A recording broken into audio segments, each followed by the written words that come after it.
Move on. We're going to hear from TJ Kotha. And TJ, again, I'm sorry if I'm not pronouncing your name correctly, who's going to go over Project Exporting. And TJ, if you don't mind giving everyone just kind of an intro of who you are, and then I will stop sharing and you can take over.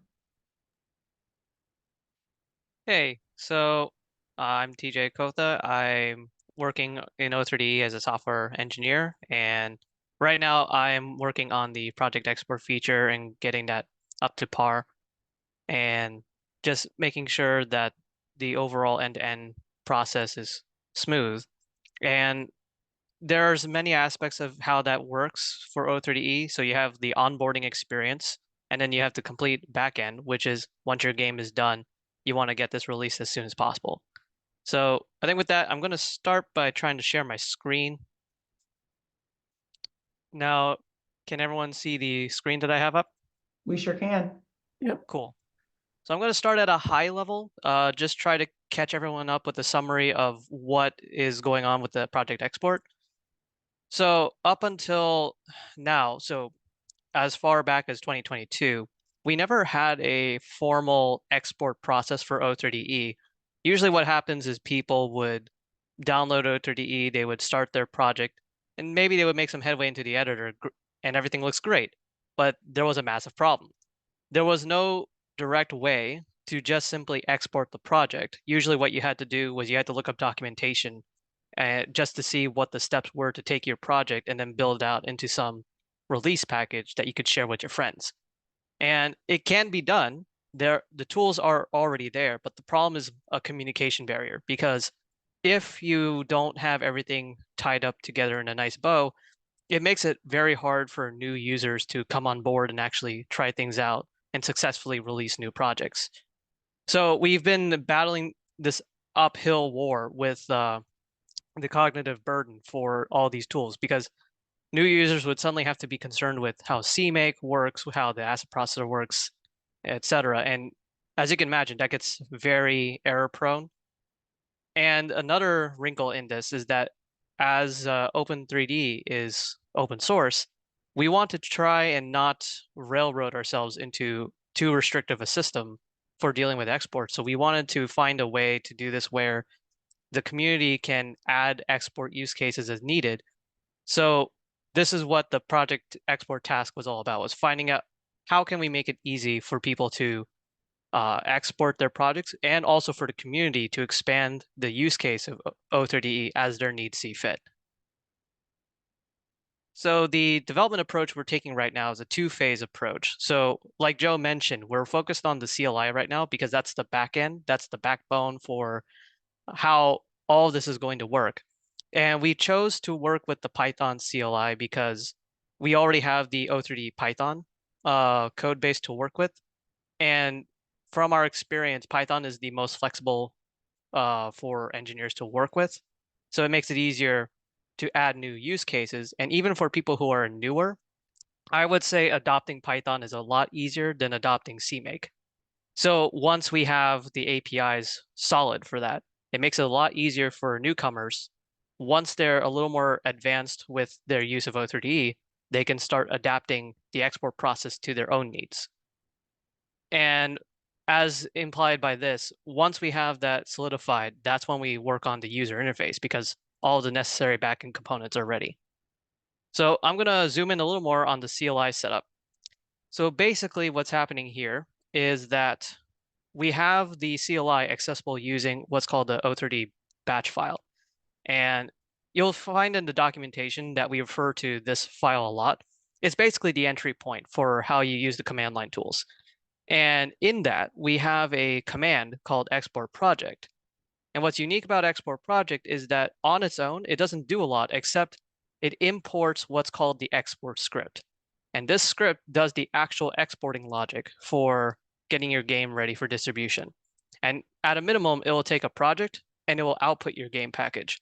Now you can have a lot more flags with this, and we'll go into that when I go into the demo. But I would just wanted to highlight that the centerpiece of this is the export script. And this is what allows us the flexibility to adapt to new use cases as they arise. So a little more detail on the export script. So the script itself is not fancy. It's simply any Python script that you want to run. So if you can imagine a process that's repetitive, something that you could quickly code in Python, you can put it in here. And we have it set up where it handles the wrangling of O3DE APIs for you. So all you have to say at the top is import O3DE and whatever function that you want. So for example, we have the general process command, and this is a very useful function because you can use this to run any particular tool that can be accessed from a command line. So you can see an example invocation of that down below where we're running CMake in this instance. But you can run any tool with this. You can run any integration API. And that adaptability makes it so that any team with their project, they can add whatever logic that they need to. So there's a couple more examples of this here. And you can see I, again, have process command, but you can also execute other Python scripts very easily as long as you have the path to that. So you can see that happening here with the smaller Python script there. All right, so all of that will lead to the demo because what we see on the back end, it's a lot of details up front, but that's just to demonstrate that with this in place, it now makes it possible for us to very easily take a project like the newspaper delivery game. And you can see I have it open here. So I'm able to zoom around the level and edit it. Now I got this from GitHub. I just cloned it directly using the add remote project feature in the project manager. So just to show that it works, you can clearly play it from the editor. Now, before project export, we never had a solid way of actually exporting this. Like you would have to do a lot of stuff manually to make this work. So what we will do is I will close out of this editor. And in the project manager, so you will see that I have this here. I will open, so this is temporary. Once we have the user interface ready, there will be a more defined workflow for this. But what we have right now is if you open up the O3DE project folder, there will be, so in the point release, there will be something like export command, where it will contain the necessary version of the command that we run using the export project. And you can just double click this particular file. And you will see it already starts up. And it does. Now, what's cool here is it checks if you already have an O3D process running. So we will say we want to quit because we don't want it interfering with exporting. So now you'll see it's just going to run through all the different steps that we would have had to done manually before. But now it's just going to go through everything and process whatever we need. And this will take a couple minutes. So I think while we're letting this run, if anyone has questions.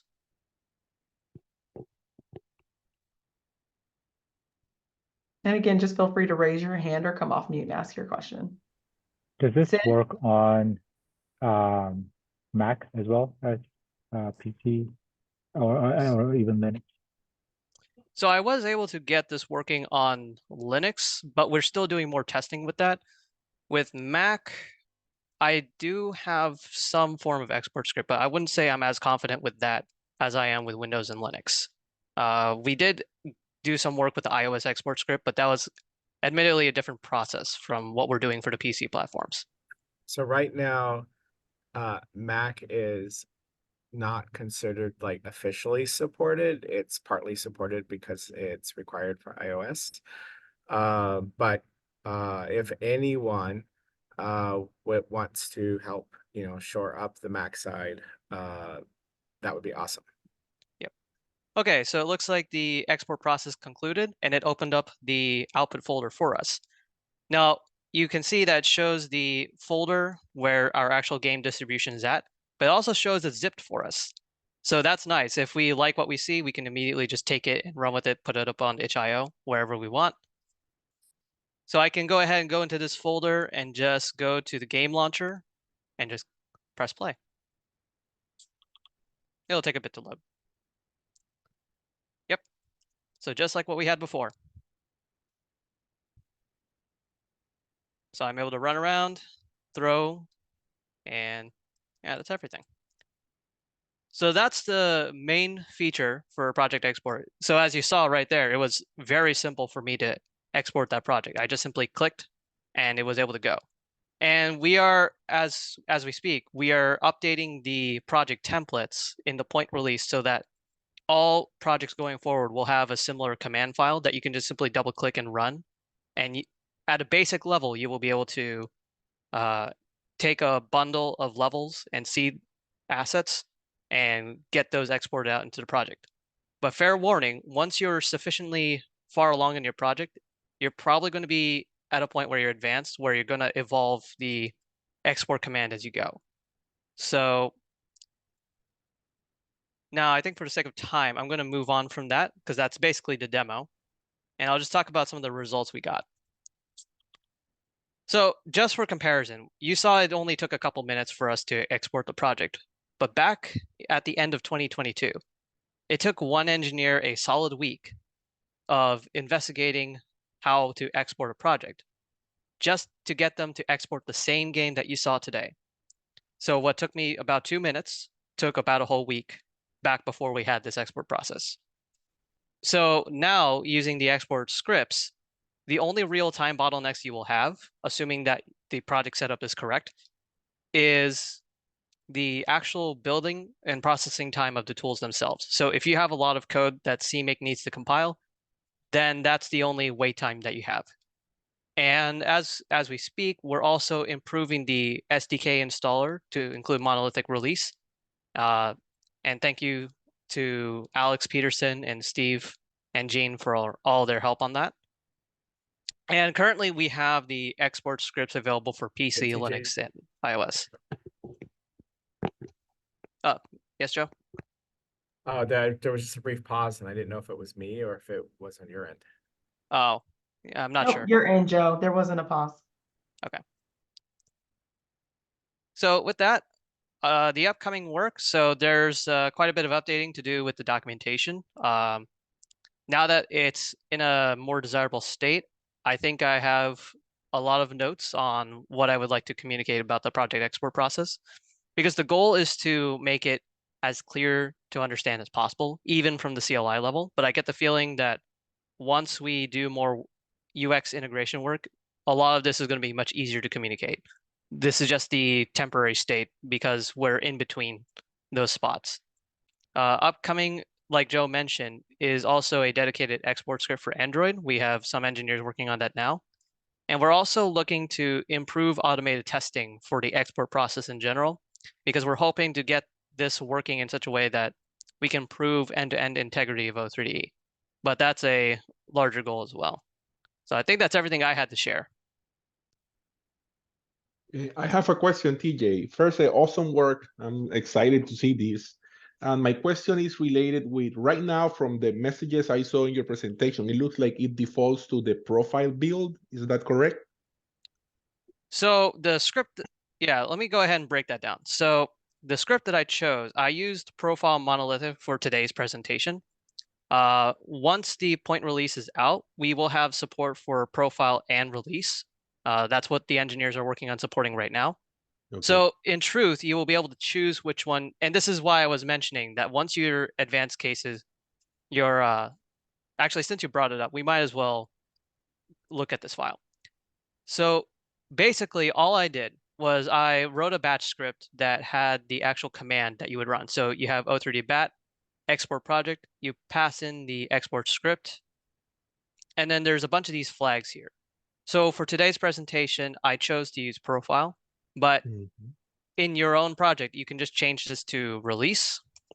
And the idea being that the point release is set up such that it can support this. Now we have this already with source built engine, but we need to do more testing for the SDK installer before we could fully say with confidence. So that's going on today, and you'll know more about that by tomorrow, but that's basically where we're headed. Yeah, that's So- definitely coming in hot. Yep. Excellent. Thank you. I appreciate it. Also, the goal, TJ, is that if everything works out, we will default to release. Yep. And then users can choose if they want to edit it to go to profile. But release is really the desired end state for anyone who's going to do an exported project. Yes, totally agreed. Profile is just the safety band-aid for right now, so that we have at least something. But ideally, everything should just work the first time with release. That's the end goal here.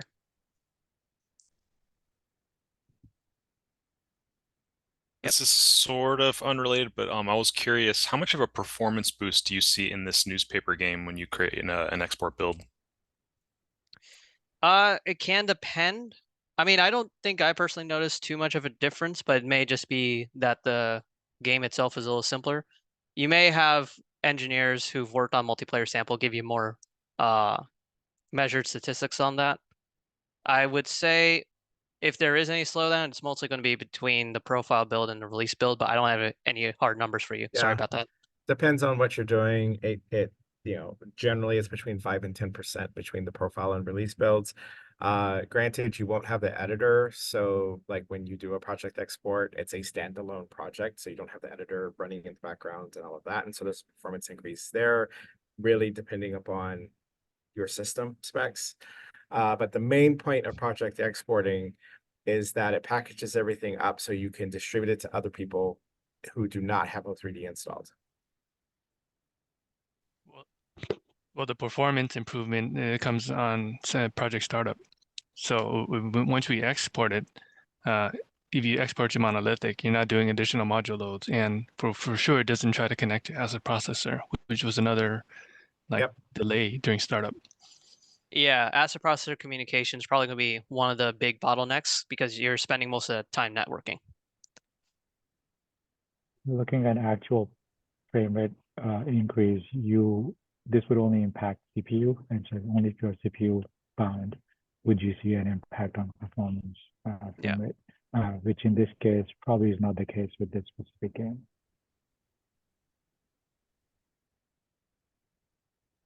Okay, makes sense. Thanks.